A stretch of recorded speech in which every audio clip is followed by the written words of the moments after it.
Welcome to this Ielts listening practice test. Get a piece of paper and a pen, and you can write down your answers as you do the test. At the end of the test, we will go through all of the answers. There are 40 questions, so let's start the test. You will hear a number of different recordings, and you will have to answer questions on what you hear. There will be time for you to read the instructions and questions, and you will have a chance to check your work. All the recordings will be played once only. The test is in 4 sections. Now turn to Section 1. Section 1.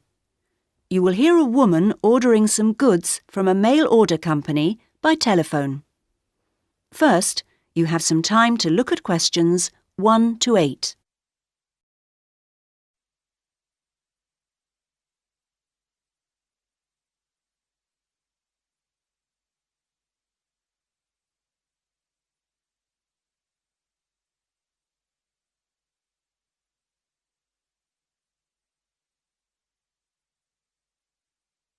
You should answer the questions as you listen, because you will not hear the recording a second time. Listen carefully to the first part of the conversation and answer questions 1 to 8. Cosmic Home Delivery. My name is Gary. How may I help you today? Hello, I'd like to place an order. Certainly, madam. I'm afraid our computer system crashed earlier today.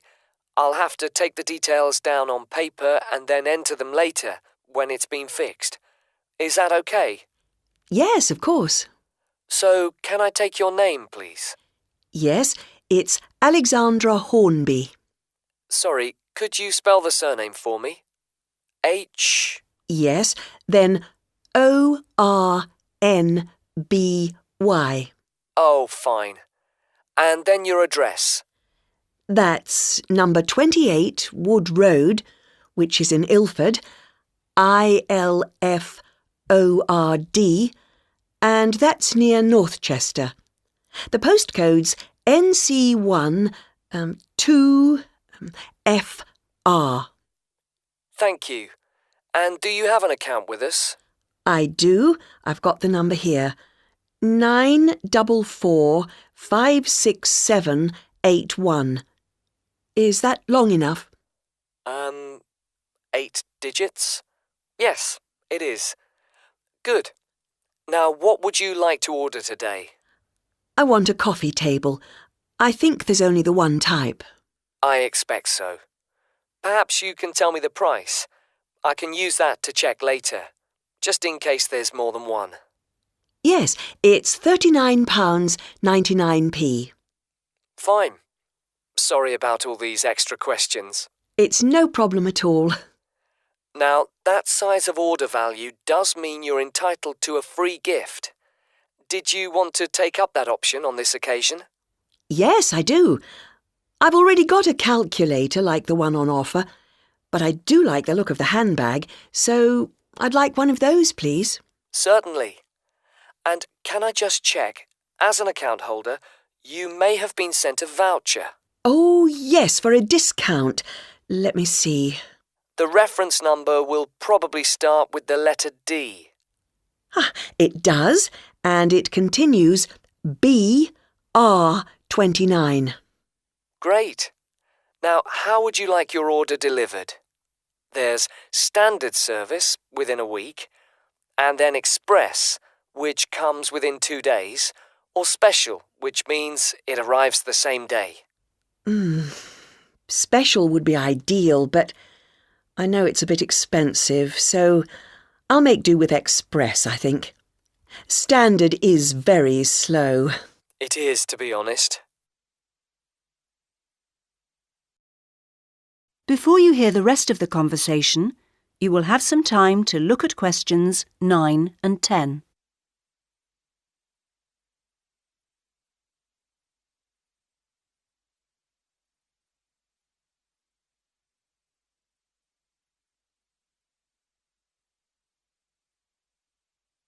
Now listen and answer questions 9 and 10.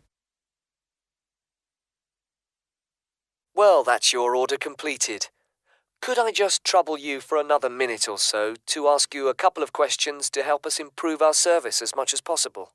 Yes. Firstly, we do like to try and keep a record of how customers have heard of Cosmic Mail Order. How did you? Was it from our advertising campaign? Oh, I think I would have remembered any advertisements, on TV, for example. I only read newspapers occasionally, so that would have passed me by. A friend of mine had been using you for years and encouraged me to give it a go, so I looked on the internet to find you to see what was available on the site. That's great, thank you. The second thing is, we're thinking of introducing a number of promotional offers. Oh, yes, I got a little brochure about them with my last order. I've got the list here. So can I ask which ones appeal to you? Well, let's see. There's quite a few things here that don't really apply to me, actually. For example, my mobile phone bills are so low that I hardly notice them. Likewise, they shut down the local cinema. I do enjoy a meal out, though, so that discount could be of interest. And I like to get away at weekends when I can, and some of the places you want to visit are expensive, so it'd be lovely if they became cheaper. As for planes, well, I haven't been abroad for a while now, and in any case, I prefer the train where possible. Fine. Well, thank you very much for your time. Not at all. Section 2. You will hear a trainer giving a talk to a group of cyclists. First, you have some time to look at questions 11 to 15.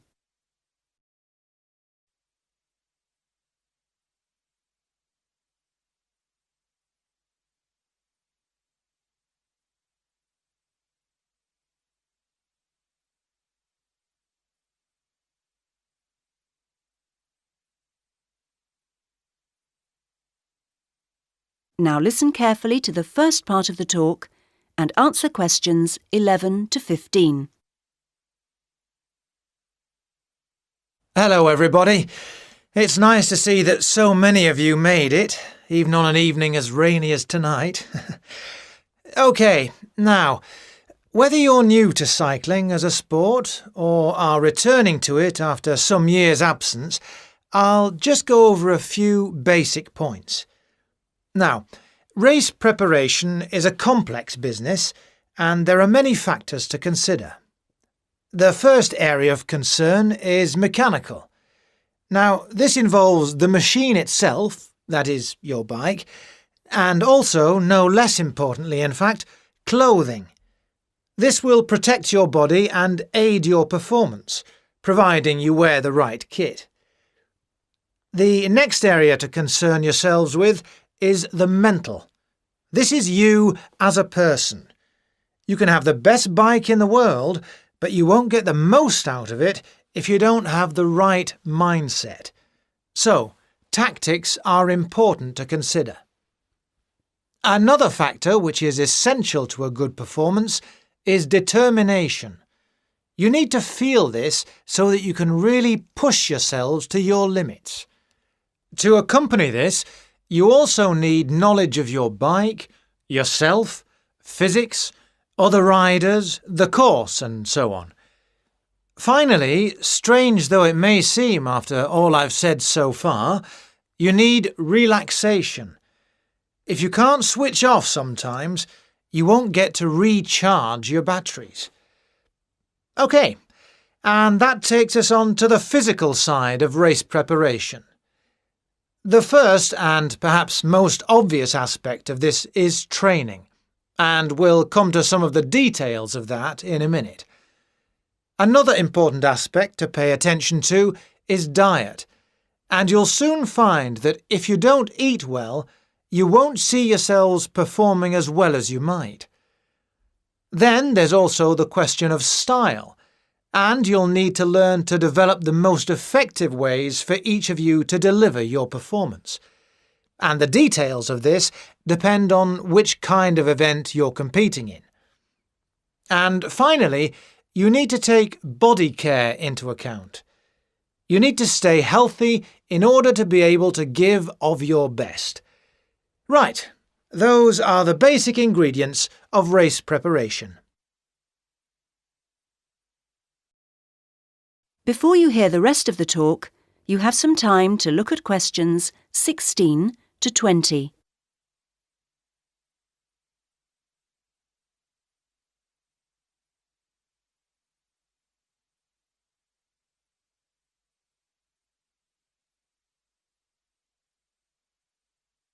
Now listen to the rest of the talk and answer questions 16 to 20. Now I'd like to turn your attention to some of the details of a good training regime and what you should and shouldn't do through the year. Let's consider various activities in turn. The first thing to think about is circuit training. This is an indoor series of gym exercises designed to work on all parts of your body.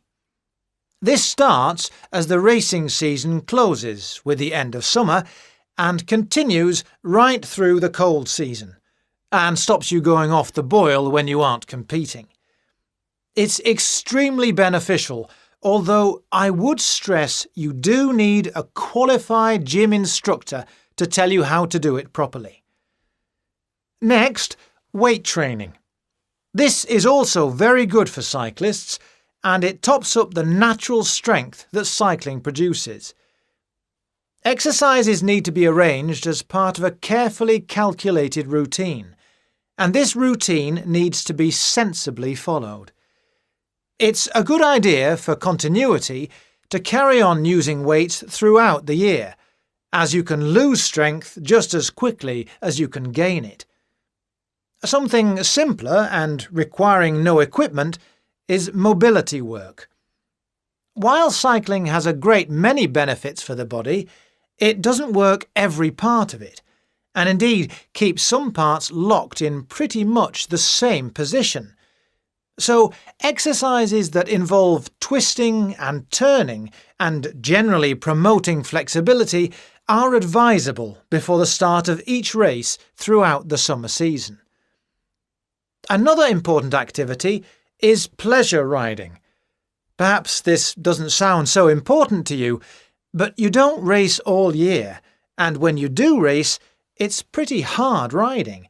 So you can sometimes forget that cycling is actually basically a fun thing to do. So, when you hang up your racing bike at the end of the summer, get out another bike and go for some gentler, enjoyable rides during the winter. Weather permitting, of course. And finally, running. This is, of course, another sport in its own right, and for this reason some cyclists are rather sniffy about it. However, it is good exercise and maintains aerobic fitness very effectively. But it is rather hard on the knees and in different ways from cycling, so you're best advised to keep your running to out of the racing season and wrap up well against the cold when you do go. So, now I'd like to say a little bit about... Section 3. You will hear 3 students, Anna, Jane and Mark, planning a project about cinema on their Media Studies course. First, you have time to look at questions 21 to 23.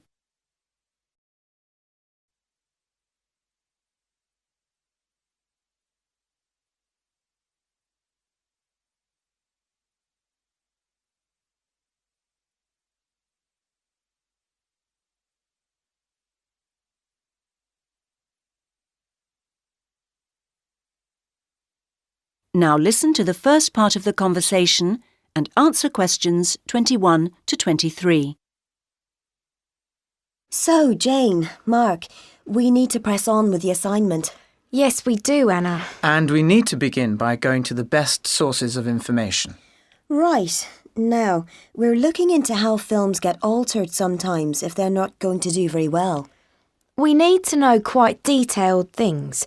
So ordinary magazines, leisure interest ones, may lack the detail we're after. Specialist magazines, on the other hand, will probably be helpful. I think that's true. OK, so we'll root out some of those. And what else? There ought to be stuff available online. But we'll have to be selective. Sure, not general cinema websites, you mean? I think it'd be useful to go onto studio websites. Then we'd get pretty specific information. Even if it might be a bit biased. Yes, OK. Anything else? I think we also need to think about the point of consumption, so perhaps reviews would be good to look through. OK, though we'll get most by looking at local reviews, I think. I agree. Good. Now you have time to look at questions 24 and 25.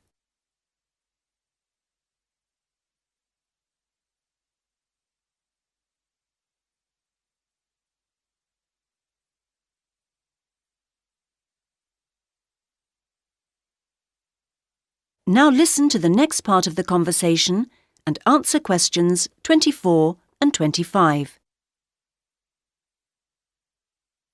So far, so good. Now we'll gather all that together. We can take one source each, and then... I don't know. About what, Jane? I mean, OK, so we get all this stuff, probably loads of it, but do we know how to assess the usefulness of it? I know it'll all be factual and so true in that sense, but we need to know what it can really tell us. Perhaps we should cross that bridge when we come to it. Mark? Yes, though I think Jane's got a point. But the problem for me is the context we're working in. We've got the assignment instructions, and in a sense, it's all very straightforward. We know which parts are worth how many marks and so forth. But the focus seems to be heavily on the objective and quantitative side of things, whereas I would be hoping to be asked for more interpretative work. And there would have to be time to do that within the framework we've been given. Well, again, I think we should just see how we go with it. Now you have time to look at questions 26 to 30.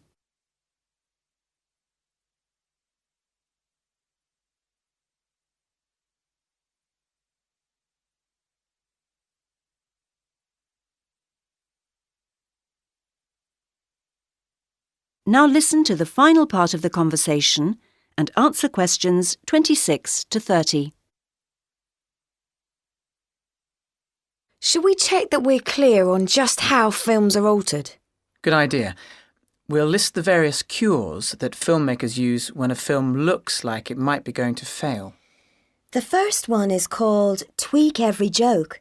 Sometimes they change lots of the jokes after showing the first version to a test audience. Comedy is the only film genre with a reliable formula. The more the audience laugh, the more income the film gets. And it's not very funny if your film makes a loss. And the next one they call Change the Ending. Occasionally they completely change the way a film ends. It seems a bit strange maybe, but the problem is it's far from easy to know in advance what reaction you'll get from an audience.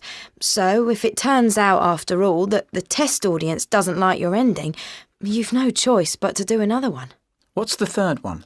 That'd be fix the tone. If, for example, your film begins as a kind of gentle comedy, but then gets too serious or horror-like, audiences get confused. So one thing that really matters is being consistent, you mean? Yes, that's the logic. I think audiences don't want to have to switch track. It's more complicated than people imagine, isn't it? Now, the next cure is a big one. Reshoot. This may seem drastic, but in some cases it's the only option available. It's very expensive, of course, but the film's backers will see this as protecting their investment. Are there any others? One more, and it's another big one, or at least has the potential to be a big one. It's shift the genre. And this is done when the test audience seem to only like one half of the equation, as it were. Maybe you made a musical, but they only like your comedy storyline, not the songs. So you do it all again without the songs. It could broaden the film's appeal, get a wider audience. It's weird to think how much extra work has gone into some films, isn't it? Section 4. You will hear a talk about the history of the Mediterranean Sea. First, you have time to look at questions 31 to 40.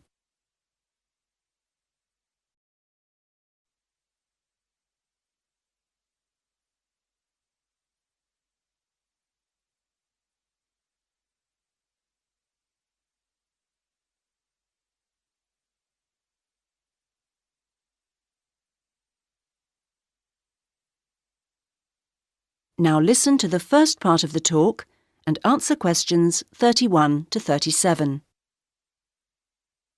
Now, in looking at the history of anywhere, we need to accompany our discussion of the facts with some consideration of what facts mean, or which facts have meaning. But more of that later. Let's start with looking at one very important period of the history of the Mediterranean, the period of Roman influence. This was born out of the death of Alexander the Great. His grip on the area went, and what directly ensued was a period of intense conflict which focused on the eastern Mediterranean, as opponents sought to gain control of that area.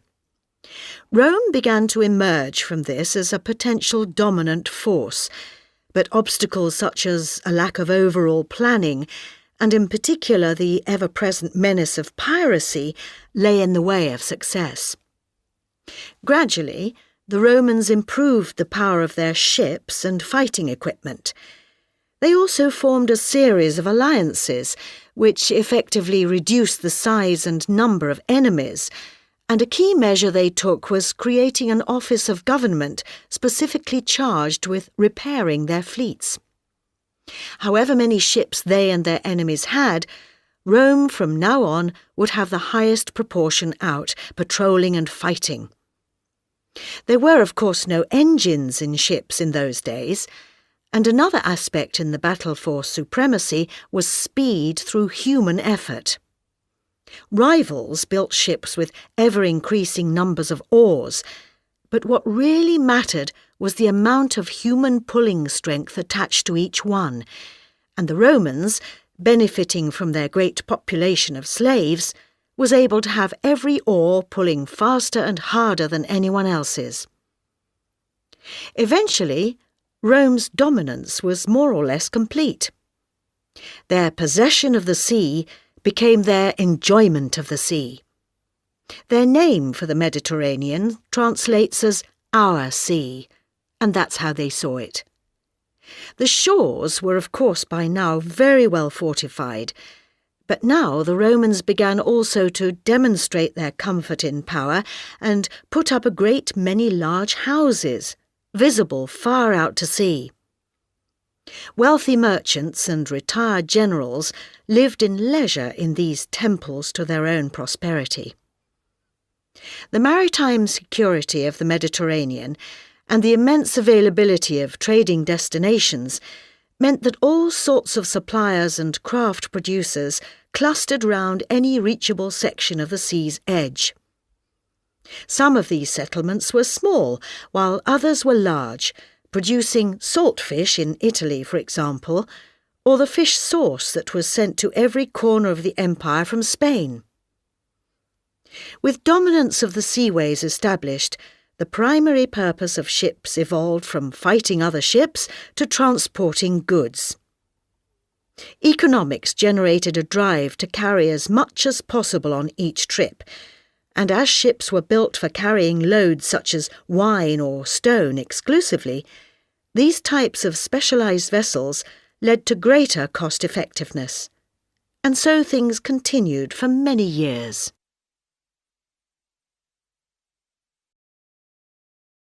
Now listen to the rest of the talk and answer questions 38 to 40. However, I referred before to the question of needing to consider how to approach history. Assumptions about what history is are as varied as the historians who have made the Mediterranean the subject of their studies. 3 key historians have moulded in different ways our approaches to understanding the Mediterranean's past: Michel Ballard, Fernand Braudel and Nicholas Horden. The first of these, Ballard, felt strongly that an approach based on examining countries around the Mediterranean as if they shaped its history was inadequate. More was to be learned, he argued, by treating the Mediterranean as one of a number of seas, such as the Black Sea and the Atlantic Ocean, and thus integrated into trading routes that stretched from Madeira to Krakow.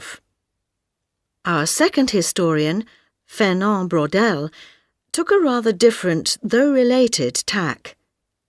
He argued that the ways societies operate, right down to their individual members' actions, is subject to permanent conditions, such as whether they inhabit mountain, plain or sea.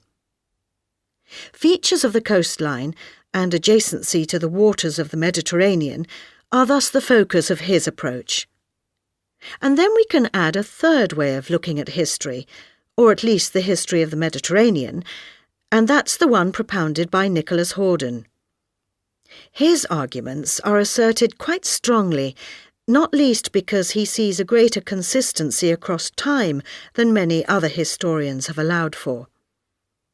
There are those who take ecological events, particularly catastrophes such as the volcanic destruction of Pompeii, to be the shapers of different sections of the Mediterranean's history. Horden says these are simply incidents, and that the major trends ride on through them. For him, while there may be cultural mutations and fashions in types of consumer goods, what matters is the system of trading goods that satisfy primary needs, such as grain, oil, metals and timber. So, for us, out of this complex of views, our job is to seek a synthesis and form a sophisticated approach, not just to the Mediterranean, but to any time or region in history.